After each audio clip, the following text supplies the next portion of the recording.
नमस्कार, स्वागत है आपका। आप देख रहे हैं हमारा खास कार्यक्रम लीगल पॉइंट। मैं हूं अनुराग दीक्षित। लीगल पॉइंट में आज बात शिक्षा के अधिकार की। 1911 में गोपाल कृष्ण गोखले ने कहा था कि हमारे देश में शिक्षा के अधिकार जैसा एक कानूनी प्रावधान होना चाहिए।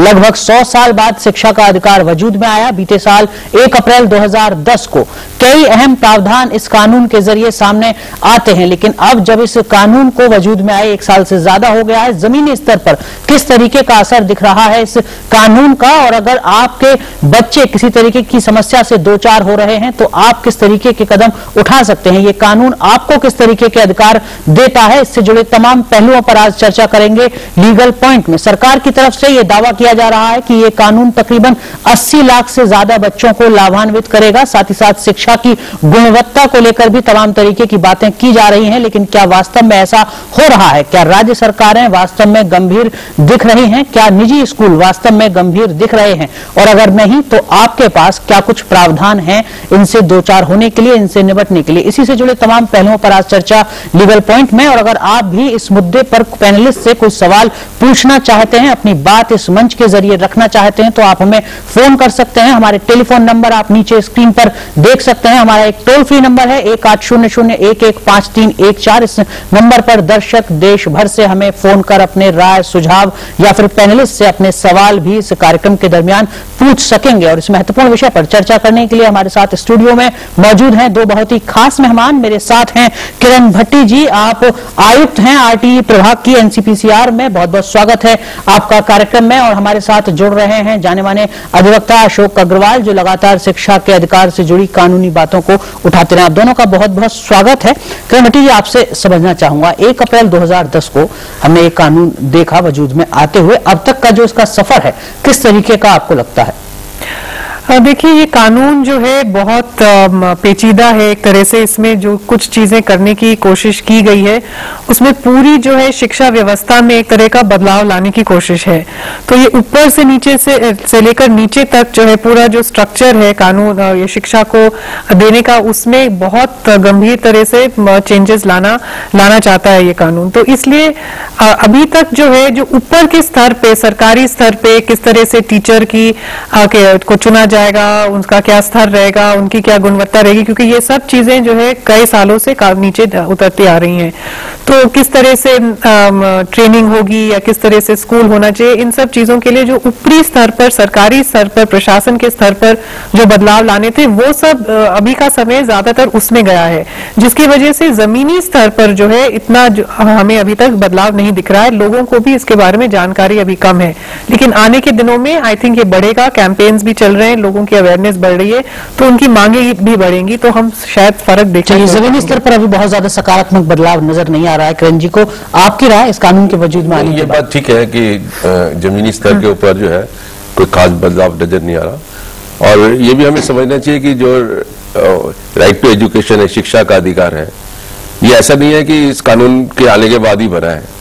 ये तो तब से है जब से कॉन्स्टिट्यूशन हमारे देश में है, और खासकर जब 1993 में सुप्रीम कोर्ट ने ये कहा कि शिक्षा का अधिकार जो है मौलिक अधिकार है, और जो 14 साल तक के बच्चे हैं या 8वीं क्लास तक के बच्चे हैं उम्र के, उनको तो सरकार को स्कूलों में लाना ही पड़ेगा, और सरकार के पास कोई डिफेंस नहीं है। ये भी डिफेंस नहीं है कि वो कहे कि हमारे पास पैसे नहीं है। लेकिन 93 के बाद भी स्थिति में बहुत बदलाव नहीं आया। लेकिन अभी एक दो चीजें बहुत अच्छी हैं कि अब एक तो 21A कॉन्स्टिट्यूशन में इसको मौलिक अधिकार कोडिफाई कर दिया है।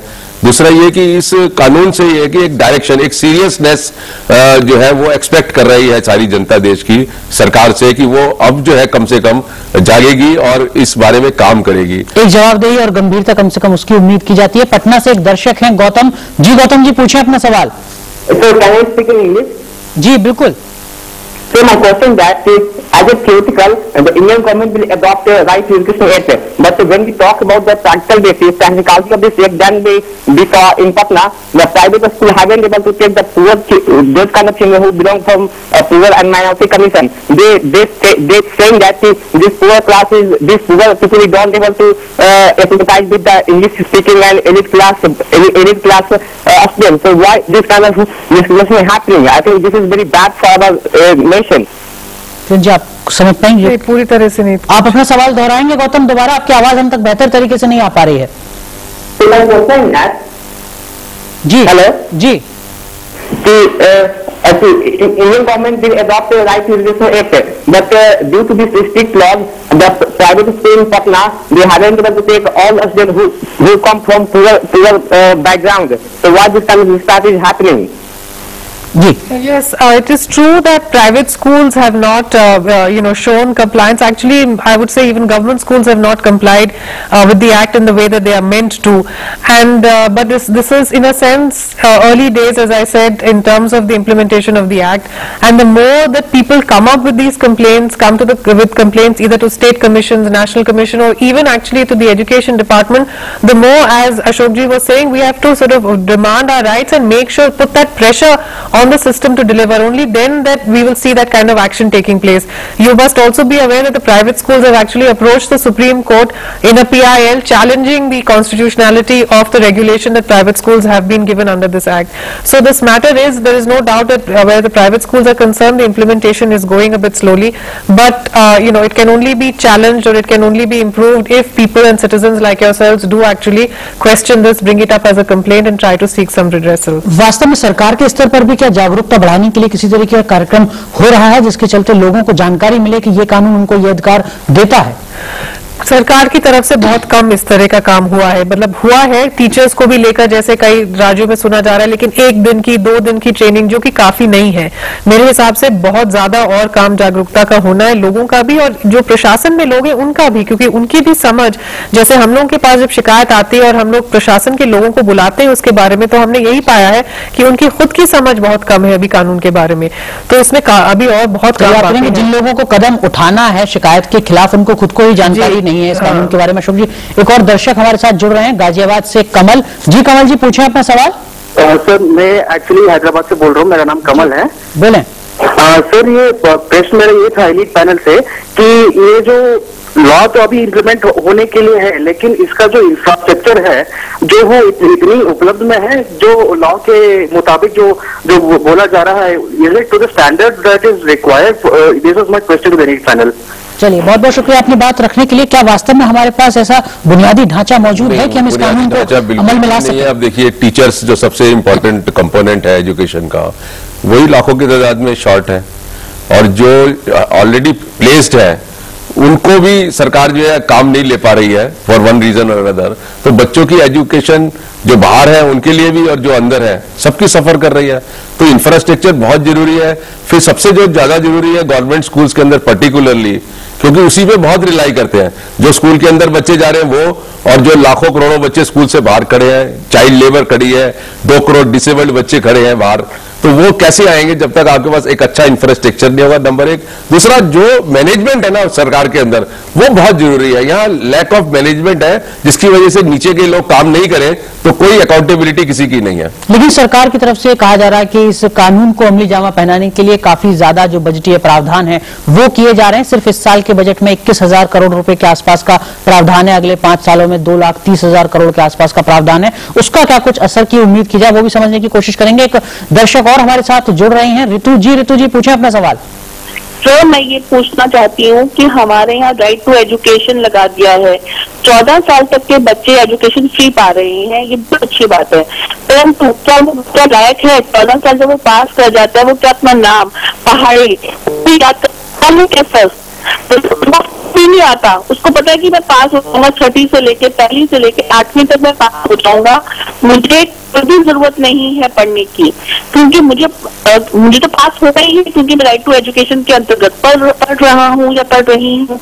और वो बीमार होने का बहाना करता है, वो कहीं इधर उधर काम कर रहा है, बच्चा जाती है स्कूल नहीं जाता है, और वो बच्चा नाजायज फायदा उठा रहा है इस एक्ट का। ऐसा भी है? देखिए, ये जरूर है कि क्योंकि इम्तिहानों का अब कहा गया है कि 8वीं कक्षा तक इम्तिहान नहीं होंगे, तो ये एक तरह से मैं कहूंगी गलत फहमी जो है लोगों में आ रही है कि बच्चे को पढ़ाई करने की जरूरत नहीं है। एग्जाम, एनुअल एग्जाम नहीं होने का मतलब नहीं है कि बच्चा पढ़े नहीं, सीखे नहीं। इनफैक्ट हम लोगों की शिक्षा के बारे में यही सबसे बड़ी शिकायत पहले थी कि एग्जाम ओरिएंटेड है, बच्चे से सीखते नहीं है, बस एक रोट लर्निंग का वो। तो ये कानून उसी चीज को बदलना चाह रहा है, और जो कंटिन्यूअस और कॉम्प्रिहेंसिव इवैल्यूएशन की बात है, इसीलिए इस कानून में आई है।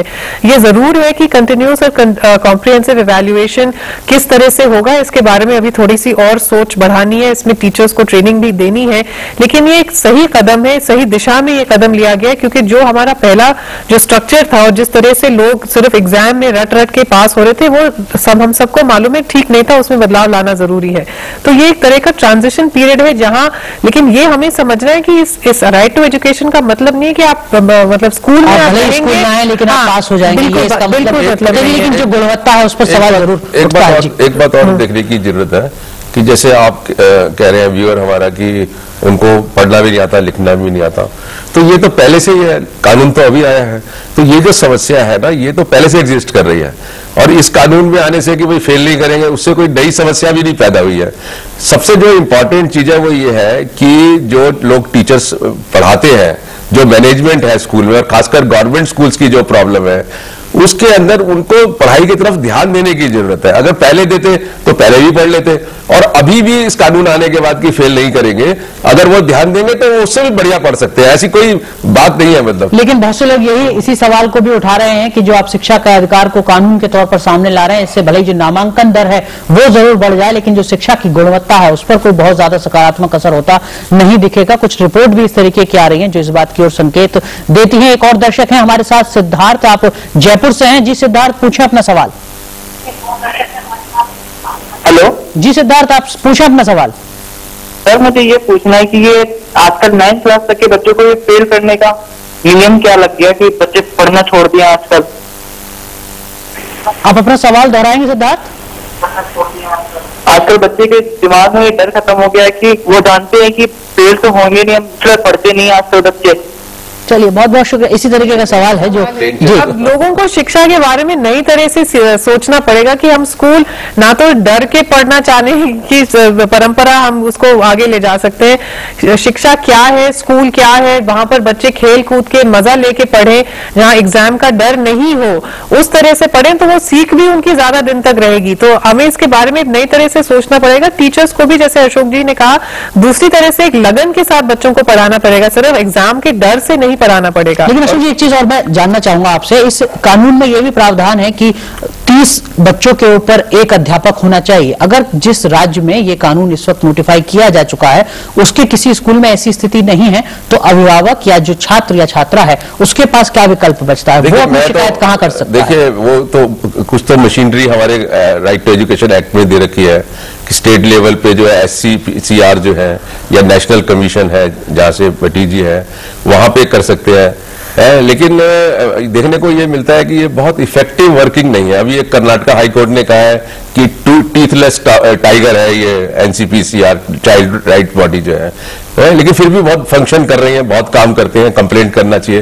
लेकिन मैं ये समझता हूं कि क्योंकि कानून है और जब कानून का वायलेशन होता है तो कोर्ट जो है, अदालत जो है, उसका एक रोल बन जाता है। तो अभी मैं समझता हूं कि बच्चे, खासकर बच्चे जो जहां पे इस तरीके की समस्याएं हैं, अगर वो एक पोस्ट कार्ड उठाकर सीधा अपने वहां के मुख्य न्यायाधीश को चिट्ठी लिखते हैं, तो वो जो पोस्ट कार्ड है उसको पब्लिक इंटरेस्ट लिटिगेशन ट्रीट करके, मुझे लगता है कि सरकार की अगर आज की तारीख में कोई अकाउंटेबिलिटी है तो अदालत में है, अदरवाइज कहीं भी नहीं है। तो मुझे लगता है उसका एक मूवमेंट पूरे देश में, एक पोस्ट कार्ड। आप कह रहे हैं कि अगर किसी स्कूल में ये कानून चल रहा है, ये वजूद में है किसी राज्य में, और वहां पर अगर जिस औसत में अध्यापक होने चाहिए वो नहीं है, तो उसके लिए भी कानूनी लड़ाई लड़ी जा सकती है? बिल्कुल लड़ी जा सकती है। और एक और भी जो राइट टू एजुकेशन एक्ट आने के बाद एक जो बहुत इंपॉर्टेंट राइट लोगों को मिला है वो ये मिला है कि अपने नजदीक की अदालत, जो भी उनके गांव में, डिस्ट्रिक्ट के अंदर नजदीक की अदालत है, दीवानी अदालत है, वहां भी वो दावा सरकार के खिलाफ ठोक सकते हैं कि मेरे स्कूल में पानी नहीं है, मेरे स्कूल में बिजली नहीं है, मेरे स्कूल में टीचर नहीं है। तो वहां से भी उनको जो है निर्देश दिए जा सकते हैं। चलिए, हमें एक ब्रेक लेना होगा अशोक अग्रवाल जी, यहाँ पर हमें चर्चा को रोकना होगा एक छोटे से ब्रेक के लिए। लेकिन जिस तरीके की बात यहाँ पर कही जा रही है कि अगर आपको स्कूल में बुनियादी सुविधाएं नहीं मिलती हैं तो भी आप अदालत की शरण में जा सकते हैं, ऐसी ताकत ये जो कानून है, शिक्षा का अधिकार, ये आपको देता है। लेकिन अदालत जाने की जरूरत क्यों पड़े, ये भी एक अपने आप में सवाल है। राज्य सरकारों की भी जिम्मेदारी है कि वो शिक्षा जैसे महत्वपूर्ण क्षेत्र में बुनियादी सुविधाएं कम से कम मुहैया कराएं। इस पर भी चर्चा को आगे बढ़ाएंगे, लेकिन लेना होगा एक छोटा सा ब्रेक।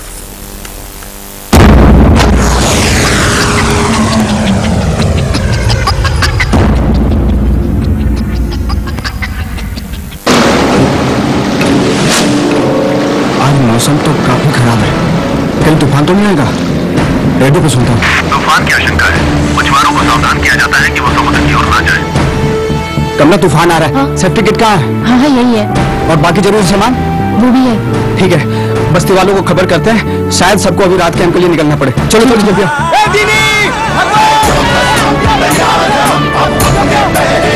आपके हित में तत्पर एनडीए में।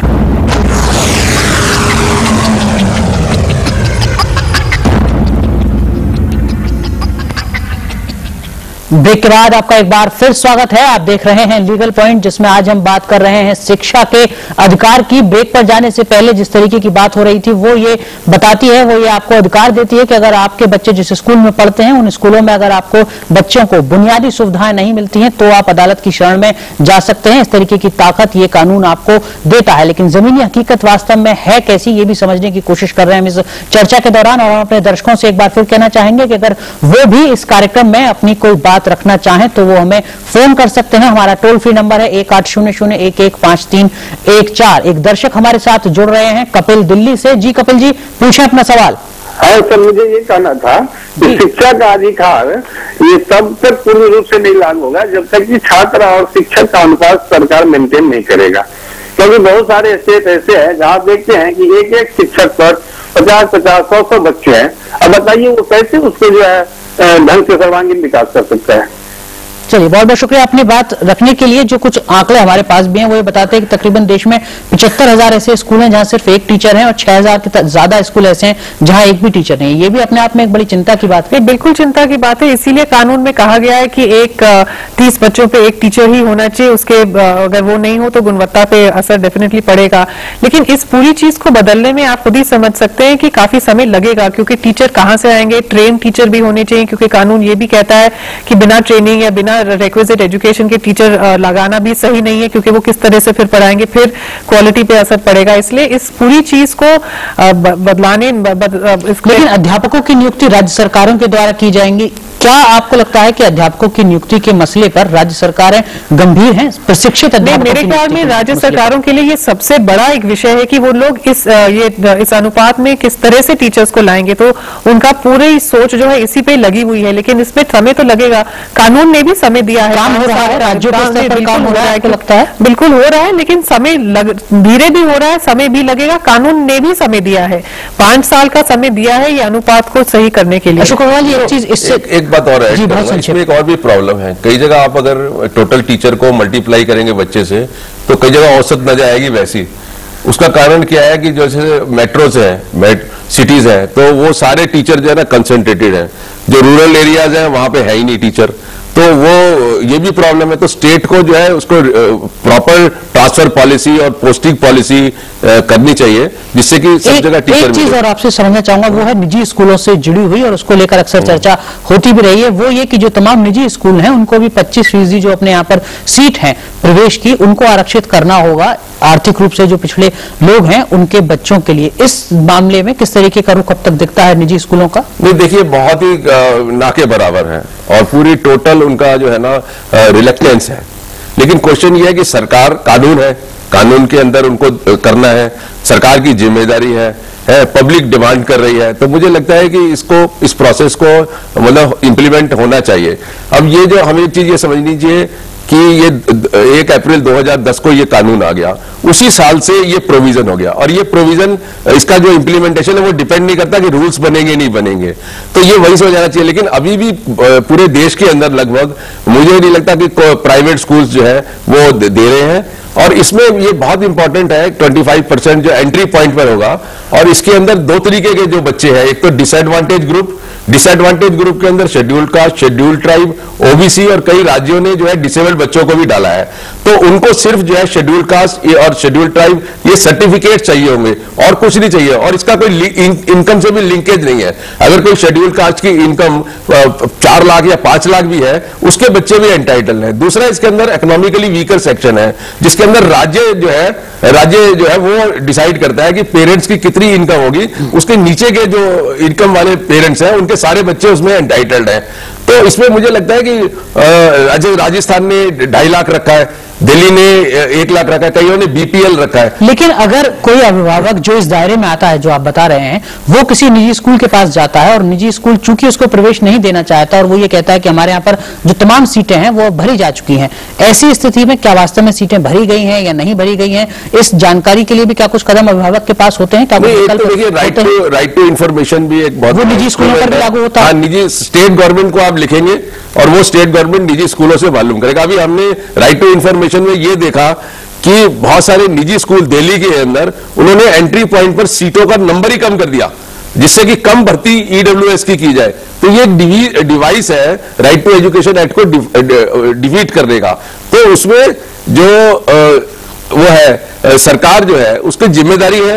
इसमें अगर किसी पेरेंट को बच्चे को एडमिशन नहीं देते तो उन्हें सरकार को कंप्लेंट करनी चाहिए, डायरेक्टरेट को कंप्लेंट करनी चाहिए। वहां पे जो चाइल्ड राइट बॉडी है स्टेट की उसको करना चाहिए। स्टेट की चाइल्ड राइट बॉडी नहीं है तो एनसीपीसीआर को करना चाहिए। कदम उठाए जा सकते हैं। एक और दर्शक हैं हमारे साथ, रतीश शंकर चौधरी दिल्ली से। जी रतीश जी, पूछे अपना सवाल। जी चौधरी जी, आप सुन पा रहे हैं मुझे? चलिए, हमारी कोशिश होगी कि वो दोबारा अपनी बात कम से कम इस मंच पर रख सकें। जी, मैं कहना चाहता हूं कि ये तो जो अथॉरिटीज है जिनकी जिम्मेदारी है राइट टू एजुकेशन को इंप्लीमेंट करना, इनको तो लिखना ही चाहिए। लेकिन मुझे लगता है कि कोर्ट को भी, क्योंकि अगर आपने चाइल्ड राइट बॉडी को लगाया, उन्होंने नोटिस दिया, एप्लीकेशन दिए, उसी में 4, 5, 6 महीने निकाल दिया, तो आपको क्विक रेमेडी नहीं है। तो आपको क्विक रेमेडी के लिए मुझे लगता है कि कोर्ट में जाना चाहिए। जब सरकार एक समय तक, एक खास समय तक आप इंतजार कर लीजिए, जब आपको लगता है कि कहीं से कुछ नहीं हो रहा तो मुझे लगता है कोर्ट में जाना चाहिए। जी, ये जो बात अशोक अग्रवाल जी कह रहे हैं अदालत की, अदालत आखिरी विकल्प के तौर पर देखा जाए तो बेहतर है। क्या इस कानून में इस तरीके का कोई प्रावधान है कि अगर शिक्षा के अधिकार से जुड़ी हुई कोई भी शिकायतें हैं तो उनके निवारण के लिए, उनके निस्तारण के लिए एक अलग से कोई एजेंसी है जिसके पास वास्तव में अधिकार है? एनसीपीसीआर के बारे में अशोक अग्रवाल जी कह रहे थे कि उतने अधिकार उनके पास नहीं है जितने मिलने चाहिए। नहीं, एनसीपीसीआर वैसे भी शिकायत निवारण के लिए नहीं है, एनसीपीसीआर निगरानी के लिए। और निगरानी और निवारण में फर्क है, क्योंकि एनसीपीसीआर शिक्षा विभाग से नहीं जुड़ा हुआ। एनसीपीसीआर टीचर अपॉइंट नहीं कर सकता, एनसीपीसीआर स्कूल खड़ा नहीं कर सकता, ये सब चीजें तो विभाग ही कर सकता है। तो इसीलिए शिकायत निवारण की जो एक प्रणाली है वो शिक्षा विभाग में ही होनी चाहिए। और ये सही बात है कि इस कानून से ये शिकायत निवारण की प्रणाली नहीं बनाई गई है, उसमें इसका जिक्र भी नहीं है। और ये एक कमी जरूर है, बहुत बड़ी कमी है कानून में, जिसकी वजह से शिकायतें जो है कभी यहाँ जा रही है कभी वहां जा रही है, उसमें समय लग रहा है। ये सही कह रहे हैं अशोक जी। लेकिन मैं इनकी बात से असहमत हूं कि कोर्ट में जल्दी हो जाएगा, क्योंकि कोर्ट्स को का भी हमें मालूम है अदालत में कितना समय लगता है। तो ये जरूरी नहीं है कि अगर शिकायतकर्ता अदालत के दरवाजा खड़काए कि वहां पर उसको कुछ जल्दी उसकी शिकायत का निवारण होगा। जो शिकायतकर्ता है उसके पास विकल्प बचता क्या है? यही है कि वहां पर समय लगेगा। कानून ऐसा कोई अलग से वैसी व्यवस्था नहीं करता है जहां उसकी शिकायत सुनी जा सके, ऐसे में उसके पास विकल्प क्या है? अभी के समय में तो विकल्प यही है कि वो या तो राज्य के कमीशन के पास जाए या नेशनल कमीशन के पास आए, और कोशिश रहती है कि ये यहीं से उसकी जो है शिकायत का क्या निवारण हो जाए। लेकिन ये अभी कोशिशें जारी हैं कि ये ग्रीवेंस रिड्रेस या शिकायत निवारण। माफ कीजिए, आपको रोक रहा हूं। एक और दर्शक हैं दिल्ली से ही, जोगेंद्र कुमार जी। जोगेंद्र जी, पूछे अपना सवाल। सर, मेरा सवाल ये है कि राइट टू एजुकेशन में जो एज के अकॉर्डिंग क्लास में एडमिशन देने की बात है कि अगर कोई 12 साल का बच्चा है तो उसको 6th क्लास में डायरेक्ट एडमिशन दे दिया जाए, चाहे उसने अभी तक कोई भी क्लास अटेंड नहीं की। तो उसके लिए ब्रिज कोर्स की एक राइट टू एजुकेशन में प्रावधान है। लेकिन अभी तक दिल्ली में किसी भी स्कूल में ब्रिज कोर्स को लेकर कोई फॉर्मेट नहीं है, क्योंकि मैं खुद एक अध्यापक हूँ।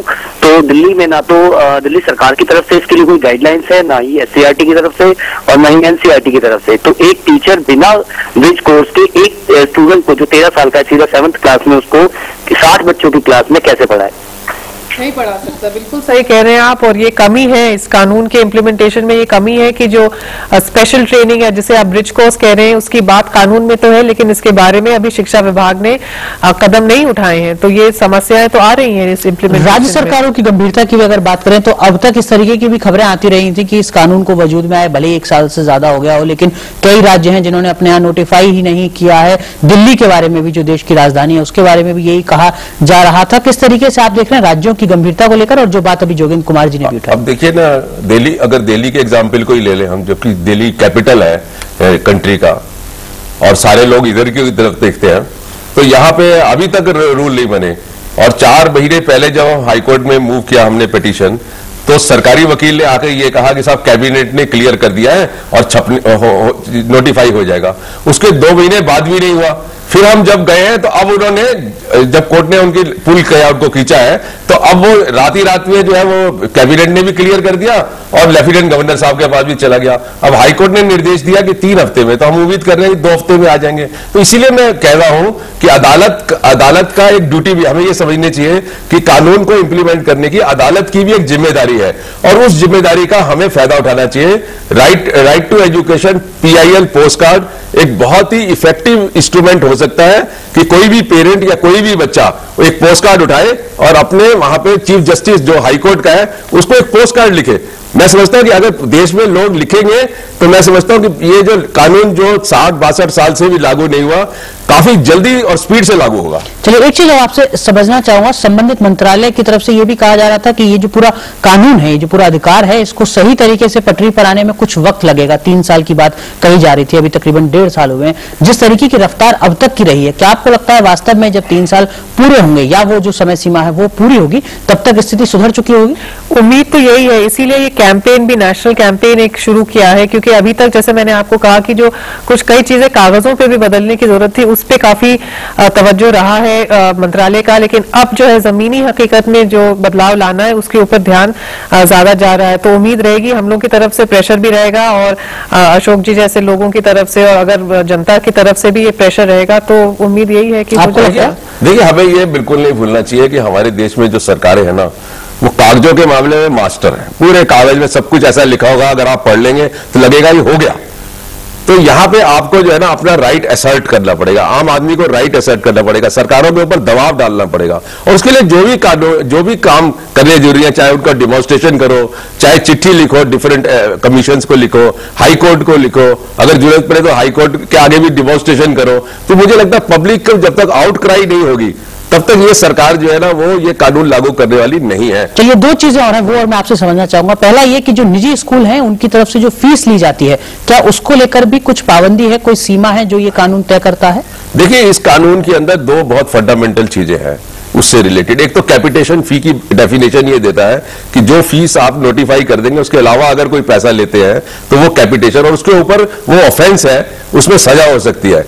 दूसरा ये कि इसके अंदर जो कह रहे हैं कि अब कोई आम आदमी जो है ना स्कूल नहीं चला सकता, स्कूल जो है वो सोसाइटी चलाएगी या ट्रस्ट चलाएगी, चैरिटेबल, और कोई प्रॉफिट का काम नहीं होगा। तो एक तरीके से जो हमारे देश में एक शिक्षा एक ऐसा क्षेत्र है सिर्फ जहां पर कानूनी तौर पर जो है प्रॉफिटरिंग जो है और कमर्शियलाइजेशन प्रोहिबिटेड है, तो ये कानून से निकल के आ रहा है। और फीस की जहां तक बात है, फीस जस्टिफाइड होनी चाहिए, इसके पैरामीटर्स कोर्ट ने निकाले हैं। और अभी तमिलनाडु एक स्टेट है सिर्फ जिसने के कानून बनाया। हमारा कहना यह है कि क्योंकि पूरे देश में समस्या है तो एक सेंट्रल लॉ लाना चाहिए पार्लियामेंट को, जिससे कि सारे जो पीड़ित हमारे पेरेंट्स हैं जिनको फीस हाइक का हमेशा प्रॉब्लम रहता है, इसका एक सोल्यूशन निकलना चाहिए। एक चीज और जो अक्सर सरकारी स्कूलों में ज्यादा देखी जाती है वो ये कि एक तो वैसे अध्यापकों की कमी होती है और जो अध्यापक होते हैं उनको अलग अलग ड्यूटीज भी निभानी होती हैं। लगभग 20% जो कार्य दिवस होते हैं उनमें से लगभग 20% जो दिन है उनमें अध्यापकों की अनुपस्थिति रहती है। क्या उनकी उपस्थिति सुनिश्चित करने का भी कोई प्रावधान है इस कानून में या ऐसा नहीं है? इस कानून में ये कहा है कि जो संविधान में जो उनके ड्यूटीज हैं, जो इलेक्शन, सेंसस और डिजास्टर मैनेजमेंट है, उनको लेकर और किसी चीज में उन लोगों को शामिल होने की जरूरत नहीं है। लेकिन ये सच है कि आज के दिन में कई राज्यों में उनको अभी भी पल्स पोलियो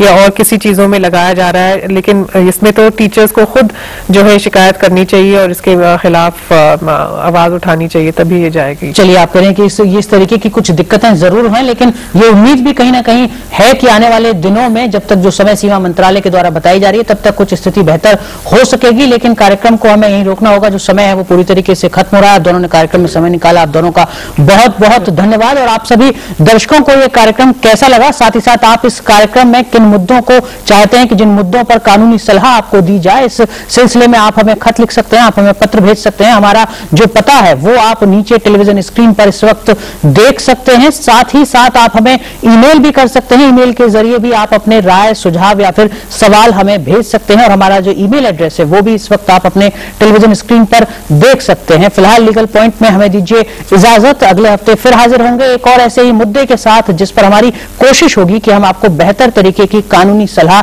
दे सकें। बहुत बहुत धन्यवाद आप सभी दर्शकों का भी कार्यक्रम देखने के लिए। नमस्कार।